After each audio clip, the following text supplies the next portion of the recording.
Welcome back to Workplace and Apprenticeship. We're on 6.2, Multiple Transformations, Part 2. So first, we're looking at this example. This is not part of our textbook, but sometimes the textbook does not provide enough concrete examples, so we're going to do a couple extra.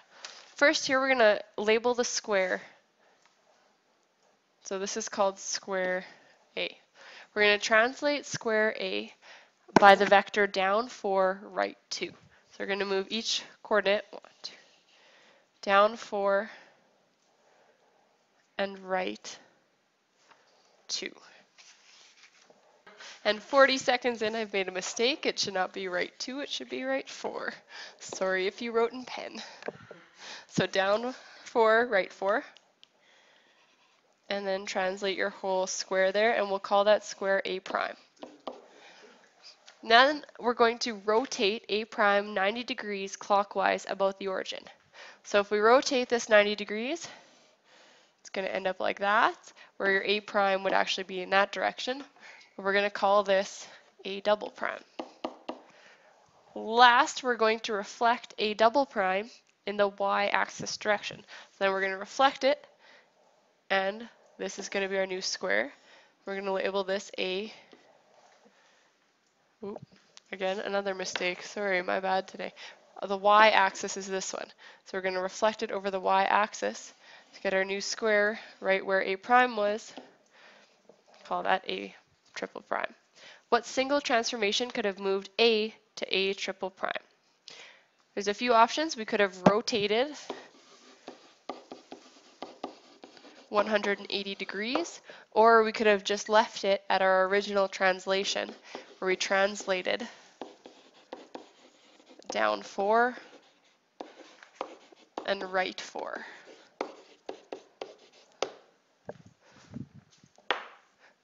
Example 2. This is triangle A. We're going to start by reflecting this across the y-axis. Again, y-axis is this one. Reflecting it, you'll get a triangle like this that we're going to call A prime. Then we're going to rotate triangle A prime 180 degrees around the origin.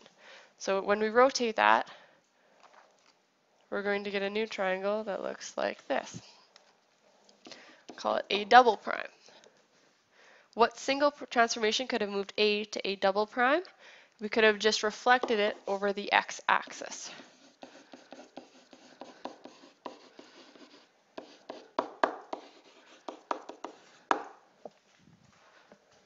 Alright, so then we're going to go to discuss the ideas on page 236, and we're going to answer questions 1 to 4 about each.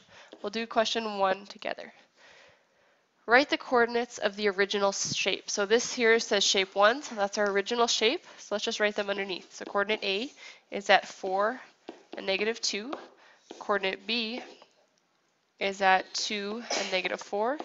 Coordinate C is at 8 and negative 6.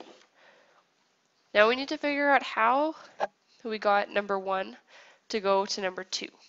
So the obvious one is that it's been rotated. You can tell that because of how it's positioned.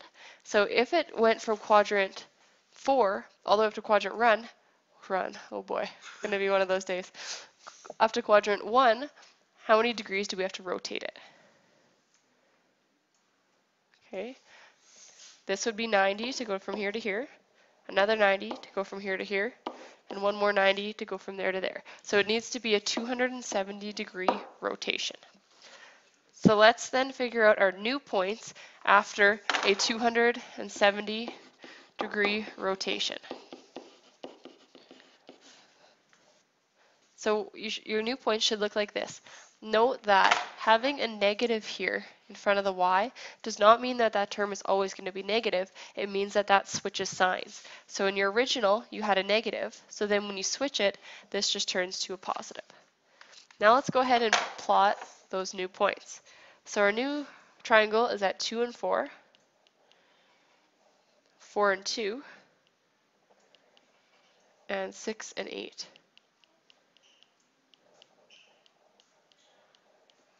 So there is our new triangle. Now you'll notice that it's not quite lined up with x, y, z. So there's one more thing we need to do. What is our next transformation. So you'll notice that each one has to be translated up 1 and over 1 to get to the new point. So we're going to add 1 to each the x and the y to come up with these new coordinates, which lines up perfectly with x, y, z. That takes care of question 1 and question 2. Now, does the order that the transformations were made matter? No, it doesn't matter because you could have shifted it down 1 first and then rotate it and it would have been in the same spot.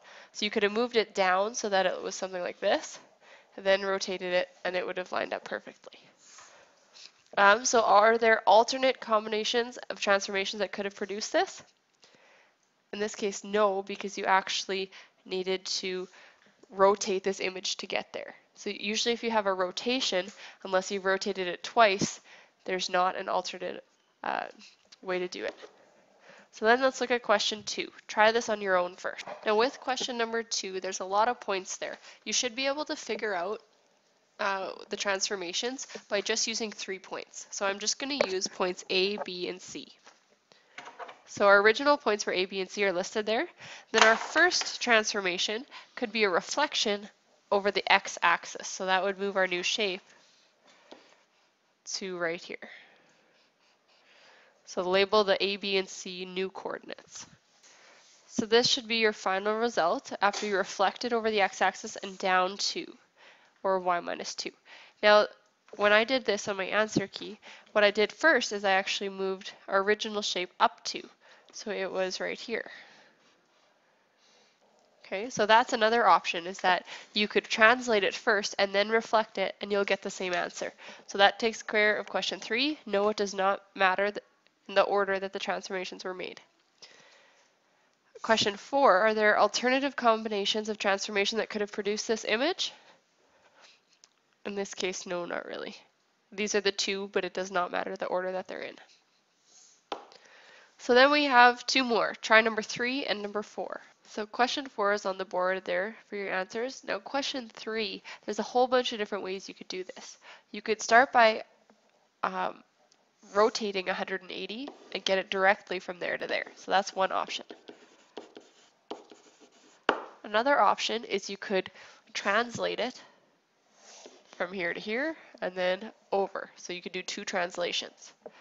You could also get it from spot 1 to spot 2 by reflecting over the x-axis, and then from spot 2 to the other rectangle by reflecting over the y-axis. So there's all different types of transformations you could do on that one, but you're always going to end up with a final answer of 2 and 4 and etc., whatever these 4 coordinates are. So there's a whole bunch of ways. Now that one has a whole bunch of ways for a few reasons. One is because of where it's located. So you'll notice that they're both the same distance from the origin. Another reason is that the shape is really quite generic. If you look at the shape in question 2, it's a really irregular shape, so it's not going to have as many possibilities. But just a plain rectangle has lots of possibilities. Next up is mental math and estimation. Here we are determining if each of these shapes is an enlargement or reduction of the first one, and calculate the scale factor. So scale factor needs to be calculated by comparing similar sides. So for example, these 2 sides would be similar because they are in the same position. So if you look at A, here we have a reduction because to get from part 1 to part 2, it's getting smaller. So this is a reduction. So that means that your answer of your scale factor needs to be less than 1. It needs to be some kind of fraction. So if it's a reduction, let's take our easiest sides. So 4.5 and 6 are probably the easiest sides there to work with. So we have 4.5 over 6. Now you do know that a number goes into both of those nicely is 1.5. So 1.5 goes into 4.5 3 times and goes into 6 4 times. So your scale factor would be 3 over 4. Now I had a good question here. How do you determine which number goes on top? So here, for reduction, the smaller number is on the top of the fraction because you're making your shape smaller. So for the next shape here, it's getting bigger, so your larger number is going to be on top. So we have 9, we have 6, so this is an enlargement. So your larger number is going to be on top because it's getting bigger.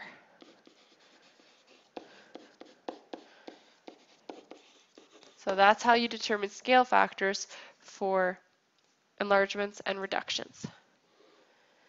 Last but not least, you have an assignment, page 238, numbers 3 to 7. Also try the puzzle it out. I'm going to give a bonus mark on your exam for the person who submits me their puzzle, and you can just submit it to me by email. And the person that will receive this bonus mark gave the fewest number of moves possible for this bonus problem. So make sure you submit those to me if you want a bonus mark.